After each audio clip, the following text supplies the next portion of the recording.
First of all good evening. बहुत सारे लोगों ने बहुत सारे कमेंट्स डाले हैं हमारे प्रीवियस वीडियोस के ऊपर। कुछ लोगों ने कमेंट्स डाले हैं, I really like you, you are very beautiful. Somebody also wrote I am cute, thank you so much for that. Cute okay, thank you so much. मुझे तो ये भी नहीं पता लोगों के नाम ऐसे ऐसे होते हैं कि वो लड़का बोल रहा है कि लड़की बोल रही है। तो खैर जो कोई भी बोल रहा है, thank you so much and God's love and light to you as well. Secondly, अगर आप ये सेशन देख रहे हैं और आप पहले सारे सेशंस देखते आए हैं तो आई एम श्योर ये भी देख रहे होंगे। तो आप लोगों को ये बताना था कि हम लोग सैटरडे रात को 11 बजे कलेक्टिव मेडिटेशन करने वाले हैं, जो बहुत ही स्पेशल है।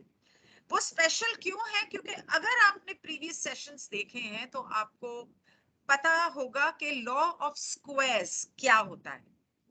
लॉ ऑफ स्क्वायर्स मतलब जितने ज्यादा लोग मिलके कलेक्टिव मेडिटेशन करेंगे, उतनी जल्दी क्रिएटर तक हमारी प्रेयर पहुंचती है, जो कि ये तो आम बात है, पूरी दुनिया जानती है।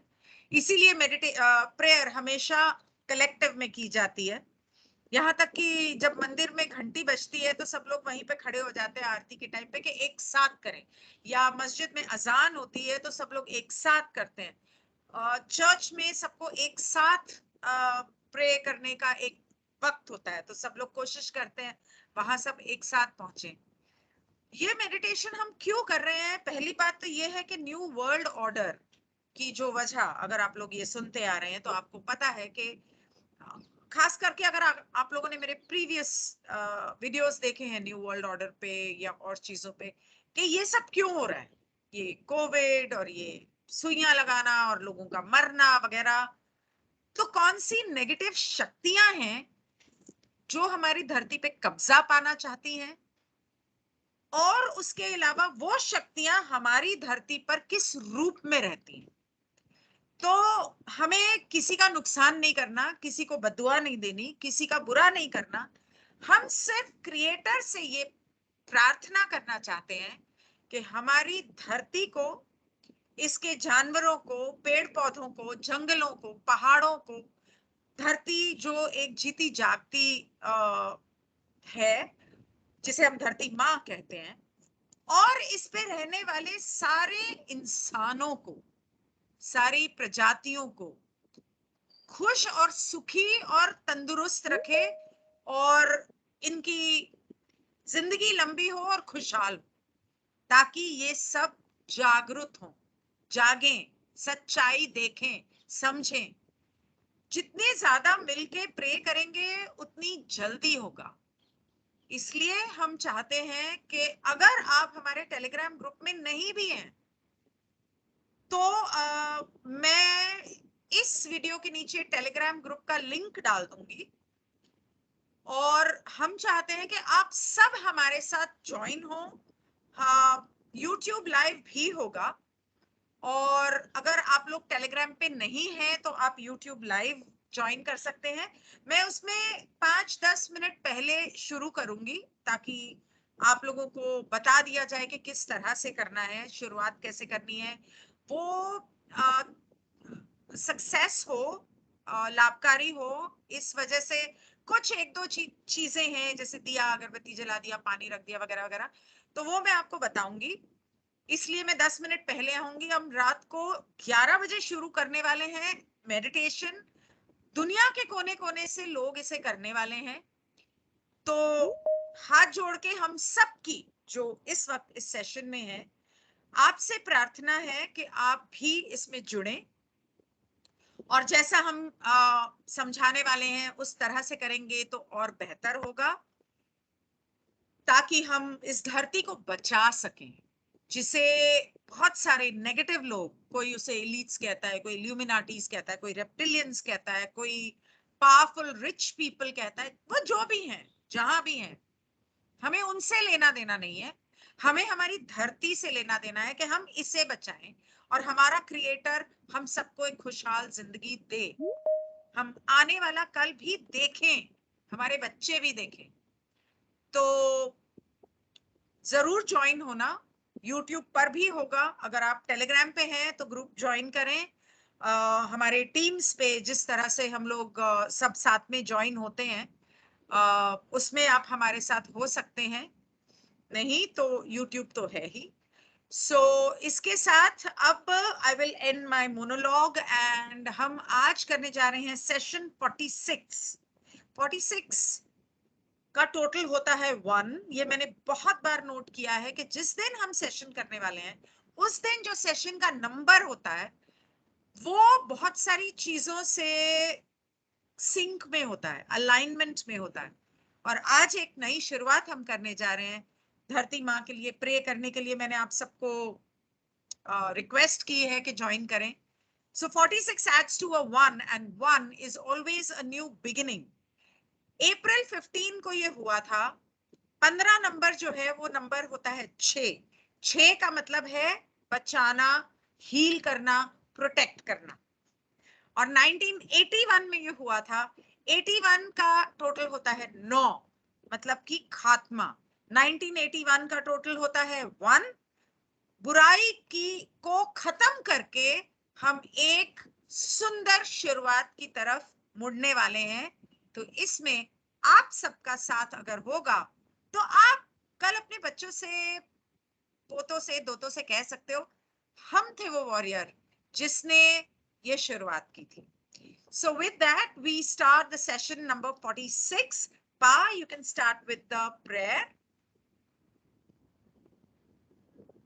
Thank you ma'am, thank you everyone. YouTube के आपके सारे जितने भी व्यूअर्स हैं उनको नमस्कार। तो दोस्त स्टार्ट करते हैं। तो सवाल है कि लॉ क्या है? जवाब है कि लॉ एक है। सवाल है कि हम यहाँ क्यों इकट्ठा हुए हैं? जवाब है क्योंकि हम लॉ ऑफ वन यानी एक का ज्ञान लेना चाहते हैं। सवाल है कि हम रा को क्यों ढूंढ रहे हैं? जवाब है क्योंकि रा उस अनंत रचयिता का, उसके प्रेम और उसकी रोशनी का और इस लॉ ऑफ वन का एक हम्बल मैसेंजर है। अब हम और रा मिलकर जितने भी लोग इस सेशन को देख रहे हैं या देखने वाले हैं, उनके दिलों में, उनके परिवारों पर, उनके घरों पर और जिनकी वो वेलविश चाहते हैं उन पर अपने अनंत रचयिता के प्रेम और उसकी रोशनी का एक घेरा बनाते हैं और किसी भी नेगेटिव थॉट फॉर्म या नेगेटिव एंटिटी को रिस्ट्रिक्ट करते हैं, क्योंकि लॉ एक है। मैम प्रोसीड कीजिए। Thank you, Pa. Okay. So अप्रैल 15, 1981 को ये हुआ था और सबसे पहले डॉन ने रा से कार्ला की हेल्थ के बारे में पूछा और रा ने ये कहा कि इस वक्त काफी कमजोर है और ओरायन का अटैक भी है इसके ऊपर, लेकिन कुछ हफ्तों के लिए और कुछ हफ्तों तक ये जारी रहेगा ओरायन का अटैक, नेगेटिव अटैक। इसलिए लेकिन कार्ला की जो सेहत है वो धीरे धीरे वापस सुधर रही है। तो डॉन पूछता है कि इन दैट केस मैं आपसे एक सवाल पूछना चाहता हूँ, अगर आपको लगे कि ठीक है, अगर आपको लगे कि ठीक है, अगर आपको लगे कि मैं और सवाल पूछ सकता हूं तो मुझे बताना। लेकिन एक सवाल बहुत जरूरी है और मुझे काफी टाइम से परेशान कर रहा है कि, और ये सवाल मुझे मेरे ध्यान में, जब मैं मेडिटेशन कर रहा था तब मेरे ध्यान में आया था। शायद आपको ये ठीक ना लगे लेकिन फिर भी मेरा फर्ज है आपसे पूछना, क्योंकि ये कार्ला की मानसिक स्थिति और हमारी मानसिक स्थिति से ताल्लुक रखता है। तो हमारी 2 बिल्लियां हैं, उसके बारे में है ये। Worked upon today for teeth cleaning. हम उसे लेके जाने वाले थे उनके मतलब उनके ऊपर काम करने वाले थे, उनके दांत साफ करना। और गैंडाल्फ नाम की जो बिल्ली है उसके पैर में एक ग्रोथ हो रही है, मतलब एक ट्यूमर की तरह कुछ हो रहा है। तो मुझे ऐसा लगा कि कहीं वहां से ओरायन एंटर ना कर जाए। तो मैं थोड़ा परेशान था बिल्ली को लेकर और उसके इस ग्रोथ को लेकर। तो क्या हम कुछ ऐसा कर सकते हैं जिससे ये दोनों बिल्लियां सुरक्षित रहें? अगर मैं कुछ गलत पूछा है या आउट ऑफ लाइन पूछा है, मतलब जिसका ताल्लुक नहीं है, तो मुझे मेरा फर्ज लगा पूछना। तो क्या आप मुझे इस बारे में कुछ बताएंगे? पा हाँ तो मैम राज जवाब देता है, कहता the entity mind body spirit complex Gandalf being harvestable third density is open to the same type of psychic attack to which you yourself are vulnerable. Therefore, through the mechanism of images and dreams, it is potentially possible for negative concepts to be offered to this mind body spirit complex, thus having possible deleterious results. The entity, Fairchild, though harvestable through investment, does not have the vulnerability to attack in as a great amount due to a lack of mind complex activity in the distortion of conscious devotion. तो ma'am रा यहाँ पे कहता है, ये जो तुम्हारा बिलौटा है ना गंडाल्फ, कह रहा है ये क्योंकि तुम्हारे साथ स्टार्टिंग से रहा है, अब ये उस लेवल पे आ चुका है कि ये भी तीसरी घनत्वता में जा सकता है। कह रहे इसीलिए ये ओपन है, इसको साइकिक अटैक हो सकते हैं और आइन कर सकता है इसको। कह रहे कि और इसके साथ साथ तुम्हें भी कर सकता है। कह रहे इसलिए जो अराइन करेगा इसके साथ वो ये करेगा, इसको इस तरीके के सपने आने शुरू होंगे, इसको इसकी आंखों के सामने इमेजेस ऐसे आनी शुरू होंगी कि जो कि इसके सामने नेगेटिव चीजें लेके आएगी। कहता तो इसलिए हम तुम्हें कह रहे हैं कि इसका थोड़ा सा ना ध्यान रख के चलना, और ये भी हो सकता है कि इसका इसका असर इसके ऊपर जाके काफी मतलब दुष्प्रभाव पड़े इसका। कह रहे और जो दूसरी तुम्हारी जो बिल्ली है जिसका नाम फेयर चाइल्ड है, कह रहे कि वो अभी हार्वेस्टेबल ग्रेड की नहीं हुई है, क्योंकि मैम ये जो फेयर चाइल्ड है ये इसकी गर्लफ्रेंड थी बिलौटे की। ये जो है ना गैंडाल्फ, इसकी गर्लफ्रेंड थी, ये बाहर से आती थी इससे मिलने के लिए, पर ये दोनों ही फिर साथ में रहने लग गए थे वहाँ पे, इन्होंने रख लिया था उसको। तो कहते हैं ये जो फेयर चाइल्ड है ना, इसकी अभी थर्ड डेंसिटी में जाने की वो है नहीं, तो इसको अगर तुम थोड़ा और प्यार प्रेम से और थोड़ा सिखाओगे इसको, तो चीज़ें सिखाओगे, तो ये हो सकता है ये भी तीसरी घनत्वता की हो जाए। परंतु अभी इस समय में तो इसके ऊपर कोई अटैक होने के चांसेस नहीं है, क्योंकि उसका जो दिमाग है ना अभी वैसा है नहीं, अभी उस लेवल पे उसका दिमाग काम नहीं कर रहा है, और वो तुम लोगों को लेके इतनी ज़्यादा डिवोटेड भी नहीं है, क्योंकि वो बाहर की बिल्ली है। गंडाल क्योंकि तुम्हारा खुद का बिलौटा है, बचपन से तुमने उसे पाला है, कह रहे इस वजह से उसका डिवोशन तुम्हारी तरफ ज़्यादा है, इसका नहीं है उतना तुम्हारी तरफ प्रेम प्यार। कह रहे इस वजह से उसके ऊपर अटैक होने के चांसेस कम है, चांसेस तुम्हारे गंडाल्फ पे होने के ज़्यादा है। फिर वो आगे कहता है, for protection of these entities we might indicate two possibilities. Firstly, the meditation putting on the armor of light. Secondly, the repetition of short ritual sentences known to this instrument from the establishment, which distorts spiritual oneness for this instrument. This instrument's knowledge will suffice. This will aid due to the alerting of many discarnate and this will aid due to the alerting of many discarnate entities also aware of these ritual sentences. The meditation is appropriate at the time of the activity. Meditation is appropriate at the time of activity on behalf of these entities. ठीक है, meditation is appropriate time of activity on behalf of these entities. ठीक है, the ritual may be repeated with efficacy from this time until the safe return at convenient intervals. तो वो कह रहा है कि देखो दो चीजें कर सकते हो तुम, इसे गैंडाल्फ को और अपनी जो दूसरी वाली बिल्ली है उनको प्रोटेक्ट करने के लिए, उनको बचाने के लिए। एक तो ये कि जब तुम मेडिटेशन करो तो मेडिटेशन में ये इमेजिन करना शुरू करो, सोचना शुरू करो कि तुमने क्रिएटर के लाइट का आर्मर लगा दिया इनके चारों तरफ। यार अगर तुम ऐसे करोगे मेडिटेशन का, मैं इसके ऊपर आर्मर लगा दोगे लाइट का, कह रहे उस केस में इसके ऊपर अटैक नहीं हो सकता। दूसरा वो कहता है, कह रहे कि कार्ला जो अपने मंत्र पढ़ती है जिस टाइम पर वो उसकी आदत थी मैम कार्ला की, वो अपने बाइबल के जो भी मंत्र वगैरह होते हैं वो पढ़ती थी वो। तो कुछ चैंट्स थे जिनको वो करती थी, केवल वो मैम इसके ही नहीं करती थी बाइबल के, वो अपना ये क्योंकि ये लोग महर्षि महेश योगी के स्टूडेंट रहे थे, तो वहां से भी इन लोगों ने कुछ ट्रांसडेंटल मेडिटेशन के कुछ मंत्र वगैरह सीखे थे। तो कह रहे कि वो उनकी भी कुछ रिचुअल्स वगैरह करती है, तो उसको बोलना जिस टाइम पे वो रिचुअल करे ना, तो इसको बिल्ली को भी अपने साथ रखे और उस टाइम पे इस रिचुअल को करे, इन मंत्रों को पढ़े, और उससे भी उसको एक उस क्रिएटर की वननेस, स्पिरिचुअल वननेस में लाए अपने साथ। ठीक है, उस क्रिएटर की एकता के अंदर इसको लेके आए। कह रहे इतना, ये जितनी भी नॉलेज है, ये जो मंत्रों की नॉलेज है, इतना काफी है ये, मतलब कार्ला के दिमाग में, तो टेंशन मत लेना, कार्ला कर लेगी इसको।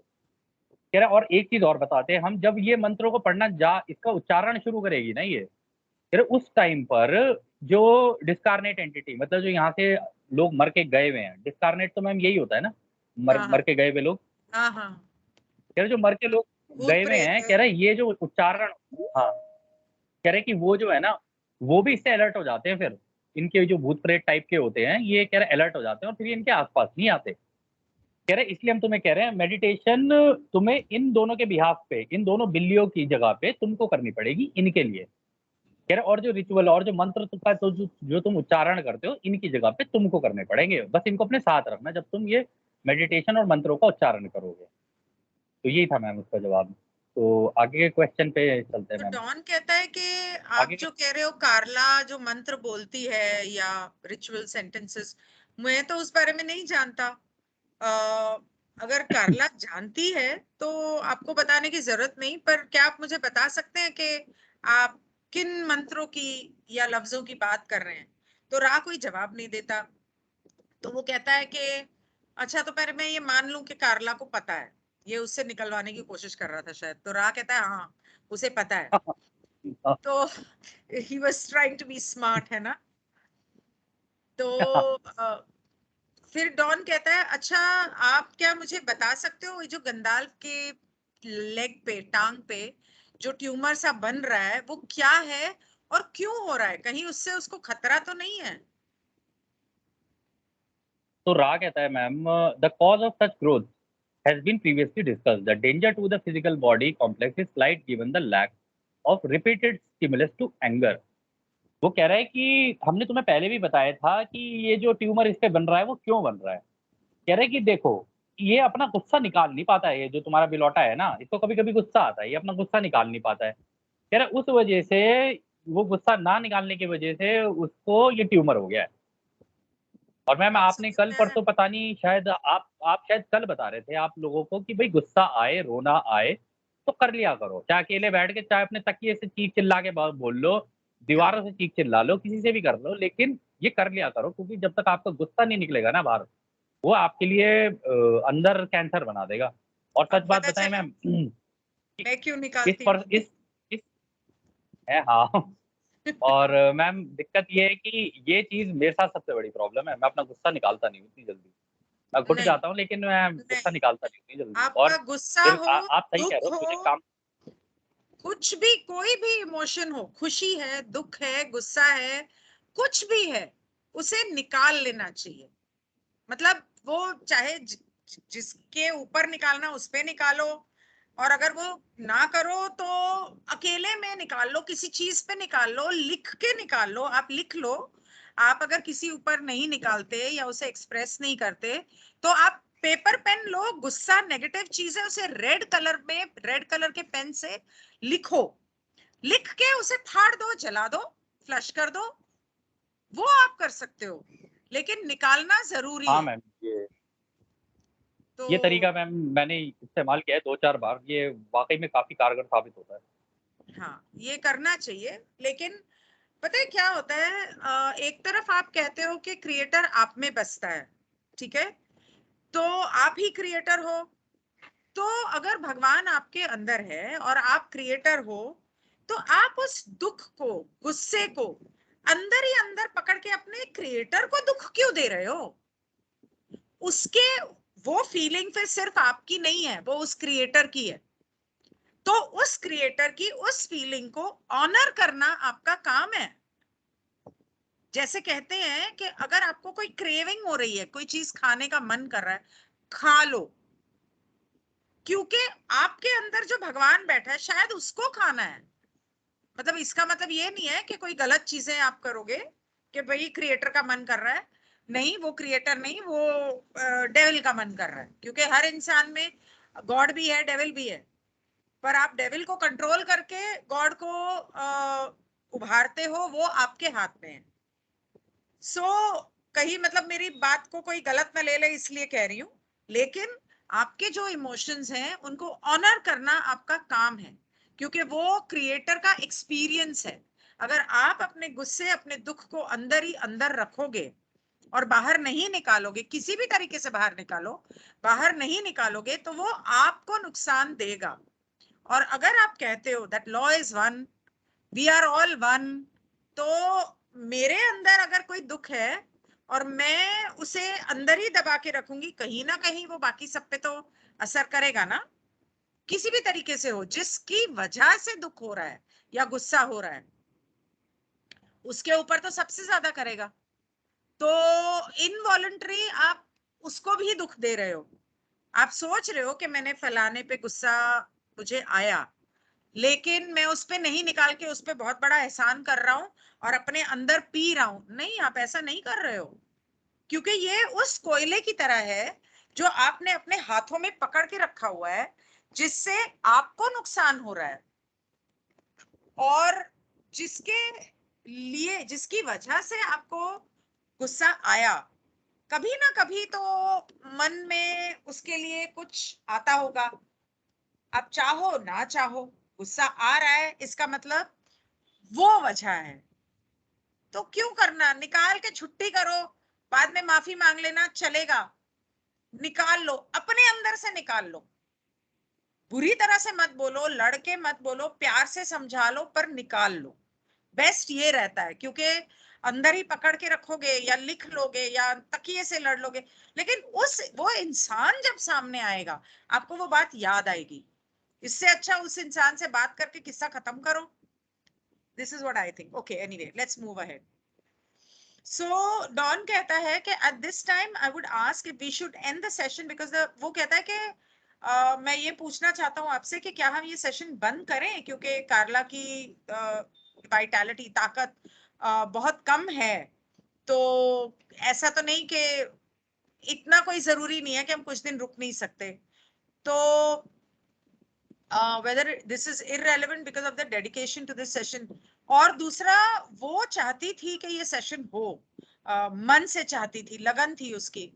तो छोटा सा है, मैं बोल देती हूँ कि रा कहता है कि हाँ तुम सही कह रहे हो, उसका मन था ये सेशन करने का, तो तुम आगे बढ़ो, हम देखेंगे, अगर जरूरत पड़ी तो हम तुम्हें बता देंगे। तो डॉन कहता है कि मैं ये जानना चाह रहा था कि एक इंसान, एक एंटिटी, कोई शख्स अगर नेगेटिव पाथ पे या सर्विस टू सेल्फ के पाथ पे जाता है, तो उसका जो गुस्सा है, क्या उसके ऊपर भी वही असर होगा जो उस इंसान का होगा जो सर्विस टू अदर्स के पाथ पे, पॉजिटिव पोलराइजेशन पे जाता है, लेकिन उसे भी गुस्सा आता है। तो गुस्से का उसके ऊपर अगर ये असर होता है कि उसको कैंसर हो जाता है, तो क्या दोनों के साथ एक सा असर होगा इस चीज का?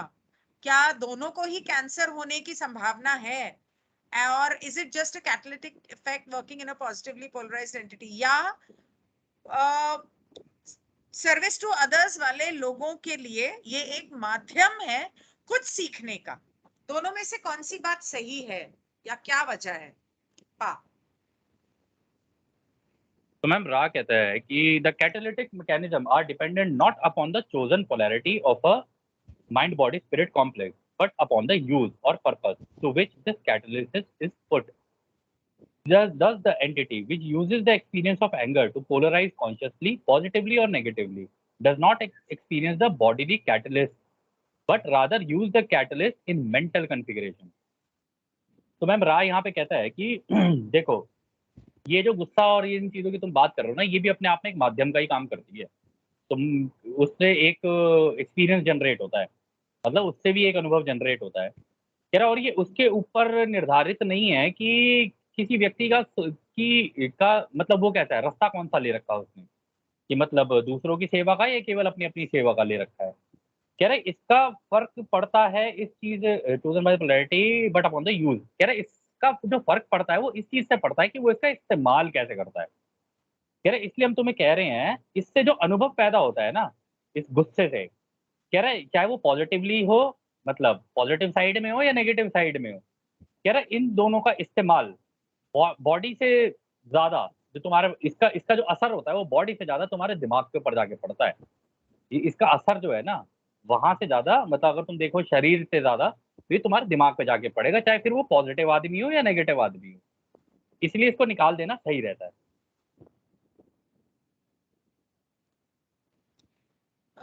मुझे कुछ समझ में नहीं आया, डॉन कहता है, तो कुछ उदाहरण देके आप मुझे समझाएंगे कि अगर कोई सर्विस टू सेल्फ वाला गुस्सा होता है तो उसे कैंसर होता है, तो क्या होता है and what is the principle for that, of that for him, और उसके साथ ये क्यों होता है,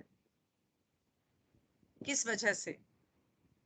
तो मैम रा अगले जवाब में उससे कहता है कि हाँ, इसके बारे में हम बता सकते हैं तुम्हें, अलग-अलग तरीके से भी बता सकते हैं, अगर तुम हमें अनुमति दो तो। तो डॉन से कहता है हाँ, हमारी अनुमति है, आप बताइए हमें। तो रा कहता है the entity polarizing positively perceives the anger. This entity, if using this catalyst mentally, blesses and loves this anger in itself. अच्छा. It then intensifies this anger consciously in mind alone until the folly of this red ray energy is perceived not as folly in itself, but as energy subject to spiritual entropy due to the randomness of energy being used.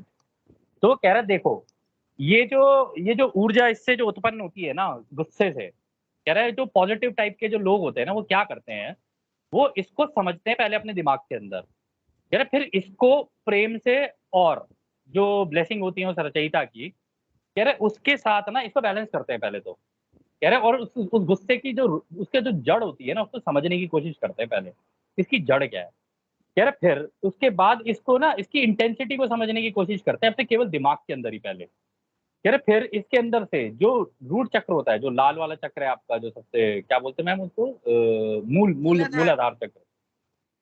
हाँ। कहता है कि फिर उसको उसके level पे जाके सोचना शुरू करते हैं, कह रहे उसके अंदर से जो चीज़ों की ज़रूरत नहीं होती है ना, कह रहे फिर वो चीज़ें छँट जाती हैं, और जब वो छँट जाती हैं, तो उसका जो बेसिक होता है ना, जो जो मूल होता है, जो उसका क्या कहते हैं कि भई इसका रूट कॉज़ क्या है?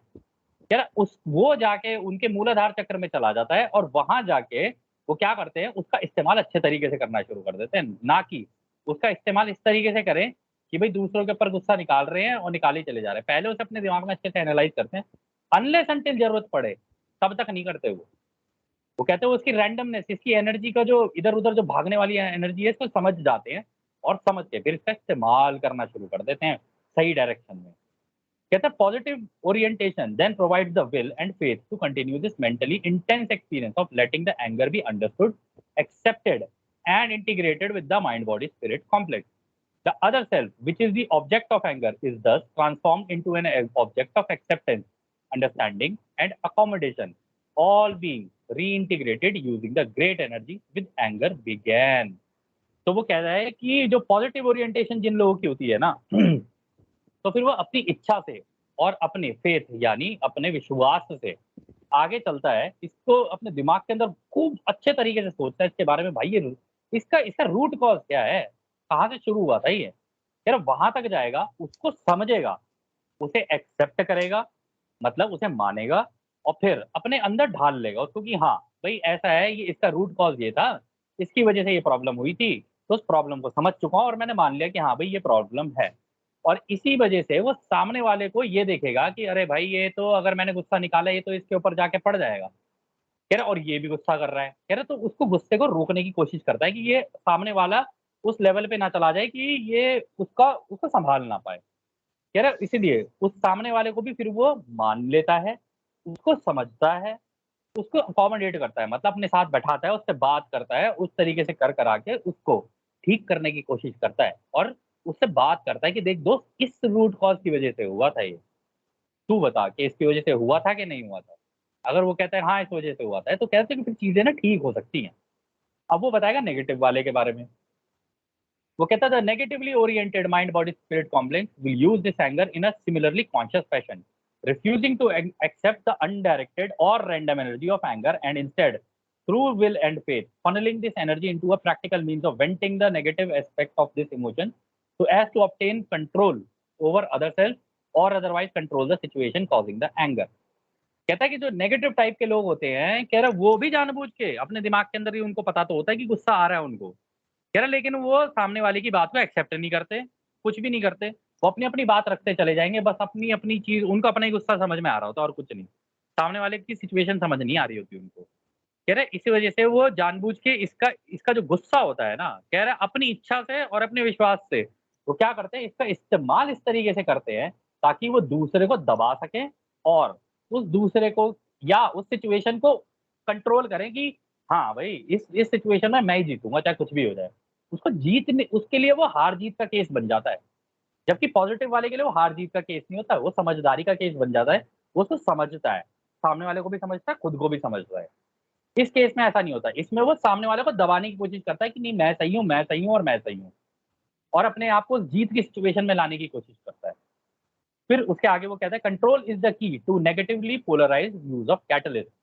Acceptance is the key to positively polarized use of catalyst. Between these polarities lies the potential for this random and undirected energy, creating a bodily complex analog of what you call the cancerous growth of tissue. कह रहा देखो एक negative व्यक्ति जो होगा ना, कह रहा वो कंट्रोल करने की कोशिश करता है सामने वाले को। वो अपनी बात रखेगा और अपनी बात पे अडिग मतलब समझेगा नहीं सामने वाले की बात, अडिग रहेगा अपनी बात पे, अड़ी जाएगा बिल्कुल ही। ज़िद्दी सा ज़िद्दी क्या मतलब इसको ज़िद्दी भी नहीं कह सकते, सामने वाले से ज़बरदस्ती जीतने की कोशिश करेगा अपनी बात को रखने की। और जो पॉज़िटिवली वाला होगा ना, सामने वाले की बात को समझेगा भी, एक्सेप्ट भी करेगा उसको, अपने गुस्से को भी एक्सेप्ट करेगा, सारी चीज़ें करेगा। ये दोनों उन दोनों के लिए अलग-अलग माध्यम का काम करते हैं। उसके लिए कंट्रोल का, किसके लिए एक्सेप्टेंस का। ये उसको समझ रहा है और मान चुका है कि हाँ भाई, ये इस वजह से हुआ था, चलो ठीक है, इसको यहीं रफ़ा-दफ़ा करते हैं। कह रहे इन दोनों पोलैरिटीज़ के बीच में जो होता है ना, यहाँ पे वो एनर्जी होती है कि तुम इसका इस्तेमाल किस तरीके से करते हो। अगर तुमने इसका ढंग से इस्तेमाल नहीं किया तो उसकी वजह से फिर कैंसर होना शुरू हो जाता है। अगर कंट्रोल करने वाला नेगेटिवली वाला भी अगर इसका इस्तेमाल ढंग से ना करे, तो वो भी वो हो सकता है। अगर उसने कंट्रोल ना करके दबाने की कोशिश की, तो उसको भी हो जाएगा कैंसर और इधर एक्सेप्ट करने वाले ने अगर इसको एक्सेप्ट ना करके दूसरे को कंट्रोल करने की कोशिश की, तो उसे भी हो जाएगा कैंसर। दोनों को हो सकता है। तो इसका मतलब मैं ये समझूं कि आप ये कह रहे हो कि अगर पॉजिटिवली पोलराइज्ड एंटिटी मतलब जो सर्विस टू अदर्स वाला शख्स है, अगर उसने एक्सेप्ट नहीं किया कि सामने वाले को, या सर्विस टू सेल्फ वाले ने दूसरे को कंट्रोल नहीं किया, तो दोनों सूरतों में कैंसर होगा। ये सही है? तो मैम रा कहता है ये this is partially correct. The first acceptance or control depending upon polarity is of the self. Anger is one of many things to be accepted and loved as a part of self or controlled as a part of self if the entity is to do work. कह रहा है ये नहीं, ये आधा सही है जो तुमने कहा है। कह रहा है चाहे एक्सेप्टेंस हो या कंट्रोल हो, मतलब दोनों केस में एक तो हो गया पॉजिटिव वाला जो एक्सेप्ट कर रहा है, एक तरफ हो गया नेगेटिव वाला जो कंट्रोल करने की कोशिश कर रहा है। कह रहे इन दोनों केस में ये जो होती है ना पोलैरिटी, ये पहले अपने अंदर करनी होती है, पहले अपने को कंट्रोल करना होता है। अगर कंट्रोल करना है तो पहले अपने को करेगा, एक्सेप्ट करना है तो पहले अपनी गलती मानेगा, ये नहीं कि दूसरे की गलती ढूंढेगा। और कंट्रोल भी करेगा तो पहले अपने को करेगा, ये नहीं कि दूसरे को कंट्रोल करेगा। कह रहे एंगर यहाँ ये जो पे गुस्सा है ना। पा यहाँ पे जो आप कह रहे हाँ, हो, मैं आपसे पूछना चाह रही थी कि जब आप कहते हो कि पहले अपनी गलती एक्सेप्ट करेगा, यहाँ पे वो अपनी गलती एक्सेप्ट करने को कह रहा है, या मैं गुस्से में हूं और मुझे गुस्सा आया है इस वजह से उस बात को एक्सेप्ट करने को कह रहा है? नहीं समझा नहीं मैम, आपका क्वेश्चन क्या था? मतलब anger is one of the many things to be accepted बोला उसने। तो वो जो इंसान है पॉजिटिव वाला, उसे क्या एक्सेप्ट करना है कि मुझे गुस्सा आ रहा है, ये एक्सेप्ट करना है, या सामने वाले ने जो भी गलती की है उसमें मेरी भी ये गलती है, ये एक्सेप्ट करना है? यहाँ पे रा ये एक्चुअली एक्सेप्ट एग्जैक्टली क्या करना कह रहा है? वो ये कह रहा है कि इस सिनेरियो के अंदर उसको ये पता कर रहा है कि इस ये जो एंगर की वजह से, ये जो गुस्से की वजह से ये जो सिचुएशन क्रिएट हुई है, इसमें अपनी गलती को ढूंढ कर और मान लेना, ये पॉजिटिव वाला करेगा। जो नेगेटिव वाला होगा वो गुस्सा दिखाता ही रहेगा। नहीं वो ये नहीं देखेगा कि ये चल ठीक है कोई बात नहीं, छोड़ इसको आगे निकल, वो आगे नहीं निकलेगा, वो पकड़ के बैठेगा चीज को। नहीं ये नहीं कह रहा हूँ वो इन दोनों सिनेरियो के अंदर। यहाँ पर जो स्टेटमेंट बोला है रा ने, anger is one of many things to be accepted and loved as a part of self. तो यहाँ पर तो ऐसा नहीं लग रहा कि वो ये कह रहा है कि अपनी गलती मानो, ऐसा लग रहा है कि वो ये कह रहा है जो मैं आपको थोड़ी देर पहले कह रही थी कि अपने अंदर जो गुस्सा है उसे एक्सेप्ट करो और उसे ऑनर करो, ये वो कह रहा है। नहीं मैम, ये वो नहीं कह रहा है, ये उल्टा कह रहा है। ये कह रहा है कि दोनों के सिनेरियो में, चाहे एक्सेप्टेंस हो या वो हो, कह रहा हाँ, है मैं दोनों केस में पहले तो ये देखो कि मानती हूं कि दोनों पहले सिनेरियो ये की देखना बात कि कर मेरी रहा है। गलती कहाँ पे, सेल्फ सेल्फ कह रहा सॉरी, है। हाँ, क्या कहा आपने? वो मैम यही कह रहा है, वो दोनों केसेस में ये कह रहा है कि दोनों केसेस में पहले अपनी गलती देखनी होती है, ना कि सामने वाले की। वो तो अगर सामने वाले की तो तुम जितनी चाहे उतनी निकाल लो, वो तो कम थोड़ी ना होगी। तुम एक नहीं, दो दूसरी ढूंढ लोगे, दूसरी नहीं, तीसरी ढूंढ लोगे। पहले अपनी ढूंढ लो, जब अपनी का एक्सेप्टेंस हो जाएगा तभी तुम सामने नहीं, वाले से बात कर वो पाओगे, वरना स्टेटमेंट तुम आप बात जरा नहीं कर पाओगे। ध्यान से दोबारा पढ़ना। देखो मैम क्या कह रहे हो, the first acceptance or control depending upon polarity is of the self. मतलब एक्सेप्टेंस हो या कंट्रोल हो, कह रहा है क्या पोलैरिटी, ये डिपेंड करता है पोलैरिटी के ऊपर पहले खुद की, ना कि दूसरे की। आगे। यही तो कह रहा है वो। फिर वो कहता है anger is one of many things to be accepted and loved as part of self or controlled as part of self if the entity is to do work. मतलब ये जो गुस्सा है, ये उन काफी सारी चीजों में, काफी सारे इमोशंस में से एक है जिसको मानकर और प्यार करके, अपने आप का हिस्सा बना के और उसे कंट्रोल भी करके एज पार्ट ऑफ सेल्फ। मतलब नेगेटिव वाले के लिए कंट्रोल और पॉजिटिव वाले के लिए एक्सेप्टेंस लाना। पॉजिटिव वाला जो है एक्सेप्टेंस लाएगा उसकी, जो नेगेटिव वाला हो उसे कंट्रोल करे अगर उसको आगे चलना है। अगर कंट्रोल नहीं करेगा तो वो भी ऐसे आउट ऑफ कंट्रोल निकल जाएगा। कह रहे ये इन दोनों केस में ये तभी मुमकिन है अगर उसको कुछ काम करना है, मतलब आगे निकलना है ग्रोथ में, सर्विस टू सेल्फ की साइड में हो या सर्विस टू अदर्स की साइड में हो। कह रहा अगर उसे आगे करना है, आगे ग्रोथ करनी है, तो इन दोनों केसेस में उसको अपने ऊपर काम करना है पहले, दूसरे वाले के तो बाद में देखना होता है उसको। अच्छा, ठीक है। तो डॉन कहता है कि आप ये कह रहे हो कि नेगेटिवली पोलराइज जो होगा सर्विस टू सेल्फ वाला या पॉजिटिव वाला जो होगा, इन दोनों को, ये दोनों अगर अपना गुस्सा कंट्रोल नहीं कर पाए या खुद को अपने गुस्से में कंट्रोल नहीं कर पाए तो इन्हें कैंसर होने का खतरा है। तो मैम रा कह रहे this is quite correct. The negative polarization contains a great requirement of for control and repression. कह रहा है ना वो, कह रहा है हाँ तुम बिल्कुल सही कह रहे हो कि अगर इस तरीके से हुआ, अगर उन्होंने गुस्से को कंट्रोल नहीं किया, कह रहे तो इन दोनों केसेस में उनको कैंसर हो सकता है। कह रहा है और नेगेटिव वाली जो पोलराइजेशन, जो नेगेटिव टाइप के होते हैं ना, उनको तो और भी ज्यादा जरूरत होती है अपने गुस्से को कंट्रोल और दबाने की।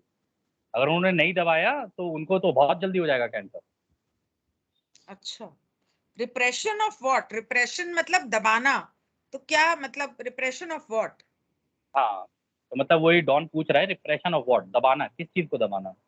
तो राय यहाँ पे जवाब देगा, कहता है कि any mind complex distortion which you may call emotional which is of itself disorganized needs in order to be useful to the negatively oriented entity to be repressed and then brought to the surface in an organized use. Thus, you may find, for instance, negatively polarized entities controlling and repressing such basic bodily complex needs as the sexual desire, in order that in the practice thereof, the will many be used to enforce itself upon the other self with greater efficiency when the sexual behavior is allowed. तो वो कह रहा है कि इसीलिए देखो हम तुम्हें ये बताते हैं कि ये जो गुस्सा होता है ना, ये इमोशनल लेवल पे होता है। कह रहा है और ये बड़ा डिसऑर्गेनाइज्ड होता है, मतलब इधर उधर भाग रहा होता है तुम्हारे अंदर। कह रहा है इसीलिए इसको ना प्रॉपरली ऑर्गेनाइज करना पड़ता है, अपने अंदर इसको समझना पड़ता है। कह रहे कि ये जो नेगेटिवली वाले जो होते हैं ना, कह रहे ये इसको दबा तो देते हैं, कह रहे लेकिन फिर उसको निकाल के बाहर भी लेके आते हैं ये। कह रहे इनसे रुकता नहीं है ये, अगर दबा लिया तो तब भी नहीं रोक पाते ये। कह रहे और तुम इसी वजह से देखोगे, वो कह रहे हैं ना, दस you may find for instance कि जो नेगेटिवली टाइप के लोग होते हैं ना, क्योंकि अब वो कंट्रोल तो कर नहीं पाए उस सिचुएशन को, वो कर ही नहीं पाए, उनसे अपना गुस्सा भी नहीं दबाया गया उस सिचुएशन में भी, वो उस टाइम पे तो दबा लिया लेकिन अंदर वो हो गया। तो उस गुस्से को निकालने के लिए जिस टाइम पे वो सेक्सुअल इंटरकोर्स वगैरह करेंगे ना, तो वहां पे अपना गुस्सा निकालने की कोशिश करते हैं फिर वो। कह रहे वहां पे दूसरे, मतलब अगर उस किसी और व्यक्ति के ऊपर नहीं निकल पाए तो इसकी जगह पे किसी और व्यक्ति के ऊपर निकालते हैं फिर वो। कह रहे और इसका इस्तेमाल वहां पे दूसरे को दबाने के लिए, वहां पे इस्तेमाल करने की कोशिश करते हैं अपने सेक्सुअल बिहेवियर में। अपने आप को दूसरे को मतलब दबाने के लिए, मतलब क्योंकि वहां तो कंट्रोल कर नहीं पाया, अब वहां नहीं कर पाया तो यहाँ निकालेगा अब। ये प्रॉब्लम होती है नेगेटिवली ओरिएंटेड लोगों के साथ। ये मतलब सही में अगर अपना गुस्सा नहीं निकाल पाए इसलिए वहां पर निकालेगा, तो इस तरह तो रोज सुबह सारे आदमी काम पे सूजा हुआ मुंह लेके जाते। औरतें तो कुछ बोल नहीं पाती है बेचारी, उनको सबकी सहनी पड़ती है। औरतें रात को अगर अपना गुस्सा निकालने लग जाए तो आदमियों की क्या हालत होगी।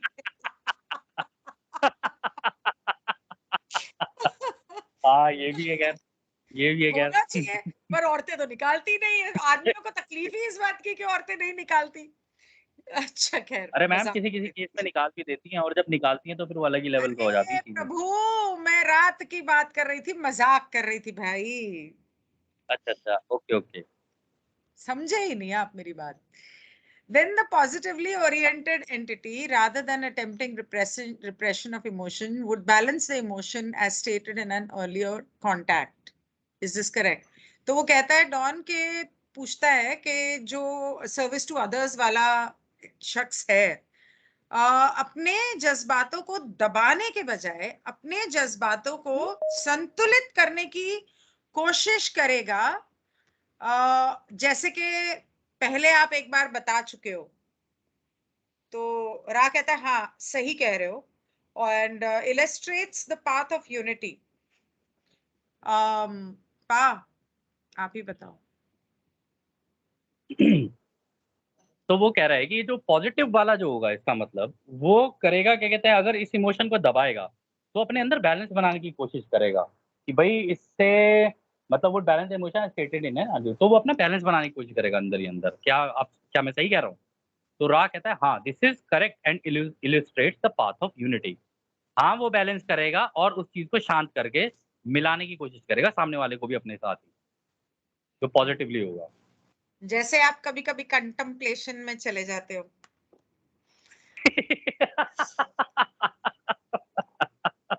मैम, पकड़ लेते हो आप, है ना? मैं बोलती नहीं, इसका मतलब ये थोड़ी है कि मैं नोट नहीं करती। सब कुछ नोट करती हूँ, अंदर रखती हाँ। हूँ, सही टाइम पे बोलती हूँ। हाँ।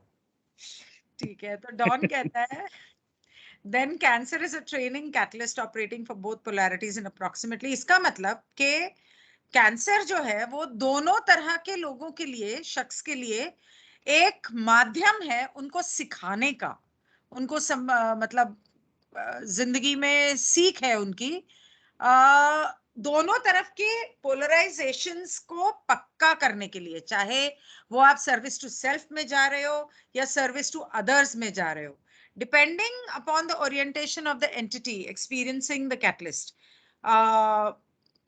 मतलब जो इंसान अगर नेगेटिव की तरफ है तो उसको ये सिखाया जा रहा है कैंसर के द्वारा कि तुम्हें खुद को पहले कंट्रोल करना है फिर दूसरों को, और जो पॉजिटिवली सर्विस टू अदर्स वाला है उसे ये सिखाया जा रहा है कि दबा के नहीं रखना है, उसे अपने अंदर संतुलित करके, मतलब सही तरीके से बात करके उसको सुलझाना है। क्या ये सही है? हाँ, तो मैम यहाँ रा कहता है this is incorrect in that catalyst is unconscious and does not work with intelligence but rather is part of the shell we say mechanism of learn teaching set up by the sub Logos before the beginning of your space time. कह रहे नहीं, ये तुम गलत कह रहे हो। कह रहे जो माध्यम होता है ना, ये अनकॉन्शियस होता है। कह रहे तुम्हें पता नहीं होता, तुम्हारे रूट ऑफ द माइंड के अंदर होता है ये माध्यम जो होता है। कह रहा है और ये तुम्हारी जो तुम बुद्धिमानी सोचते हो ना कि अपने दिमाग से काम करके कर लोगे, कह रहा है ये वहां से मुश्किल होता है उसको काम करना, ऑपरेट करना। कह रहा है वो तो जिसका अपने रूट ऑफ द माइंड जिसका एक्टिवेट हो जाता है ना, कह रहा है उस केस में हो सकता है कि वो इसका सही से इस्तेमाल कर ले। कह रहा है कि क्योंकि वो इसका इस्तेमाल करेगा सीखने और सिखाने के लिए, क्योंकि ये उसके दिमाग के अंदर सब लोगों यानी तुम्हारे सूरज ने रखा होता है जब तुम पैदा हुए होते हो, from the beginning of your space time. कह रहे जब तुम पैदा हुए होते हो। हम्म। तो डॉन पूछता है कि कैंसर कैसे सिखाता है, मतलब कैंसर से कैसे सीखते हैं ये लोग, जब इंसान को पता ही नहीं कि उसके साथ क्या हो रहा है और क्यों हो रहा है, और जब उसे कैंसर शुरू होता है होना, तो उसे तो पता ही नहीं होता। तो कैंसर कैसे माध्यम बना? तो राव उसका जवाब देता है, कह रहा है कि यही तो हम कह रहे हैं कि काफी केसेस में तो ऐसा होता है इस माध्यम को कि ना पता होने की वजह से कोई इसको इस्तेमाल ही नहीं करता है।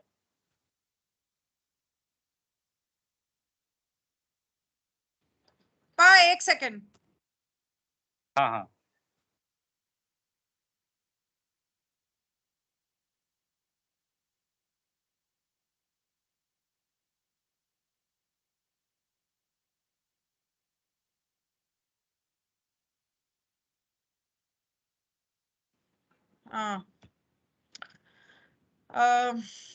Okay, what is the plan for use of the catalyst of cancer?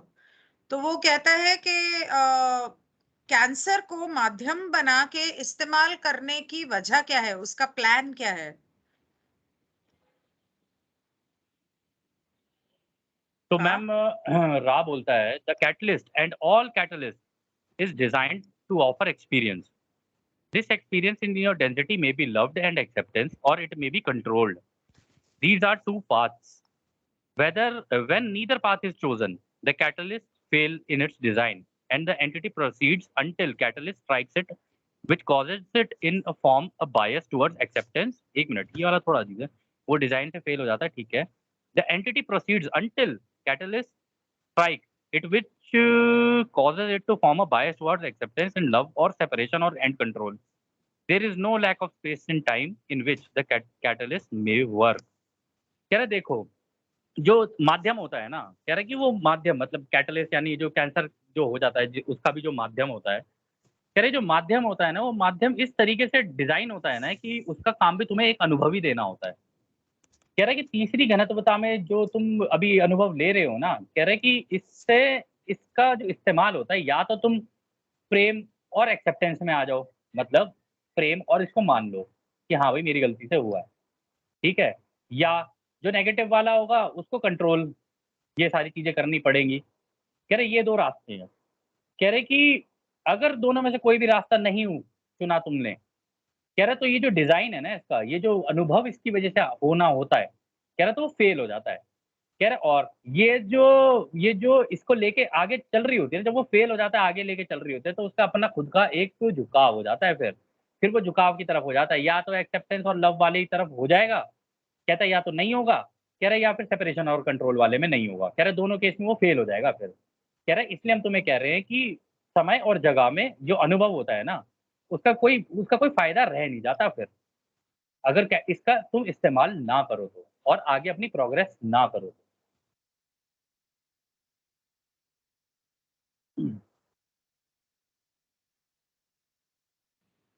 हाँ, तो डॉन कहता है कि मैं ये मान रहा हूं कि जो सब लोगोस है या लोगोस है, उनका जो प्लान है पॉजिटिव या नेगेटिव के लिए, पॉजिटिव या नेगेटिव ग्रुप के लिए चौथी घनिष्ठता में या उसके ऊपर की घनिष्ठता में, लोगोस प्लान इज फॉर, मतलब सॉरी, इसका मतलब ये है कि चौथी घनिष्ठता में जो सब लोगोस और लोगोस का प्लान है वो एक इंसान के लिए नहीं बल्कि पूरे ग्रुप के लिए होता है। तो क्या आप मुझे बता सकते हैं इस प्लान की वजह कि इन दोनों ग्रुप्स के लिए, shall we say to Coulomb's law or negative polarity or any way you can, ये कूलम्स Coulomb's लॉ, law क्या है मुझे नहीं पता पा। ये साइंटिफिक टर्म है मैम।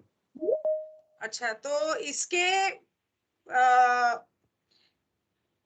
मतलब इसका क्या वजह क्या है, ये पूरे ग्रुप को अगर कैंसर होना है नेगेटिव और पॉजिटिव में, तो इस लॉ के मुताबिक कोलूम्स ये क्या है मुझे नहीं पता, तो इलेक्ट्रिकल पोलैरिटी या किसी भी तरीके से आप मुझे समझा सकते हैं? मुझे तो सवाल ही नहीं समझ में आया, तो आप पास जरा सवाल समझा दो। तो मैम सवाल वो कह रहा है, I am assuming that the sub Logos or the Logos plan is for positively and negatively polarized social memory complex in four density and above. Can you tell me the purpose of the plan for these two types of social memory complex with respect, shall we say, to Coulomb's law or negative and positive electrical polarity or in any way you can? तो वो कह रहा है कि मैं ऐसा अनुमान लगा रहा हूँ कि सब लोगोस यानी हमारा सूरज और लोगोस जो हमारी गैलेक्सी के सेंटर में है, मतलब हमारी आकाशगंगा के जो बीच में वो जो लाइट बीइंग है वो। कह रहा है ये उनका प्लान होता है कि भाई जो भी झुंड, जो भी सोशल मेमोरी कॉम्प्लेक्स जिनकी सोच एक जैसी होगी, चाहे वो पॉजिटिवली साइड में हो या नेगेटिवली वाली साइड में हो, कह रहे हैं उनके लिए वो माध्यम बनाता है चौथी घनत्वता में, चौथी घनत्वता और उसके ऊपर की तरफ, ऊपर की घनत्वताओं में। कह रहे आप मुझे बता सकते हो कि इसका इसका पर्पस यानी इसका उद्देश्य क्या है इस प्लान का, कि एक झुंड के लिए, मतलब चाहे चौथी घनत्वता का हो, चाहे चौथी घनत्वता पॉजिटिव का हो या चौथी घनत्वता नेगेटिव का हो, अगर मैं इसको कंपेयर करूं कूलम्स लॉ, यानी कूलम्स लॉ मैम ये क्या कहते हैं, फिजिक्स में एक लॉ है कूलम्स लॉ, जो इलेक्ट्रिकल चार्जेस बताती है कि इलेक्ट्रिसिटी का चार्ज एक साइड का पॉजिटिव होता है और एक साइड का नेगेटिव होता है। तो उसी के बारे में पूछ रहा है। कह रहे कि आप उससे उससे कंपेयर करके मुझे समझा सकते हो क्या ये वाली चीज। तो रा कहता है this instrument grows weary, we shall speak with you again. We may indicate the possibility without further harm to this instrument of approximately 2 sessions per your weekly period until these weeks of potential for attack and presence of very low physical energy are passed. May we say it is good to be with this group. We appreciate your fidelity. Are there any brief queries before the end of this work time? तो ma'am यहाँ पर रा जो है ना, उसने जवाब तो नहीं दिया, उसने ये कहा है कि ये जो कार्ला है ना, इसकी तबीयत अब नीचे जा रही है, इसकी एनर्जी अब नीचे जा रही है, ऊर्जा। कह रहे कि हम नहीं चाहते कि इसको किसी भी तरीके का नुकसान पहुंचे। कह रहे तो इसलिए हम तुम्हें कह रहे हैं कि ये जो सेशन अब तुम कर रहे हो ना, इन्हें रोज ना करके तुम एक हफ्ते में 2 बार करना, और स्पेशली तब तक तो बिल्कुल करना जब तक ये ओराइन इसके ऊपर अटैक करे चले जा रहे हैं, क्योंकि अभी आगे के हफ्तों में हो सकता है ओराइन इसको अटैक करने की कोशिश करे। और वो जैसे ही देखेगा कि इसकी इसकी ऊर्जा नीचे जा रही है, वो अटैक करने की कोशिश करेगा इसको। कह रहे इसलिए हम तुम्हें कह रहे हैं कि तुम्हारा जो जो ग्रुप बना हुआ है ना, कह रहे हैं कि हम तुम्हारी इस जो इच्छा शक्ति है, जो तुम लोगों ने आपस में प्रेम प्यार बना रखा है, हम इसकी रिस्पेक्ट करते हैं। कह रहे अगर कोई छोटा सवाल हो तो पूछ लो। कह रहे ये बहुत बड़ा सवाल तुमने पूछ लिया। खैर ये वो सेशन ही खत्म हो गया मैम, बस इसके बाद तो और कुछ है ही नहीं, सेशन ही खत्म हो गया। तो उसने सवाल थोड़ा लंबा बड़ा पूछ लिया था, इस वजह से उसको सेशन बीच में एंड करना पड़ा रात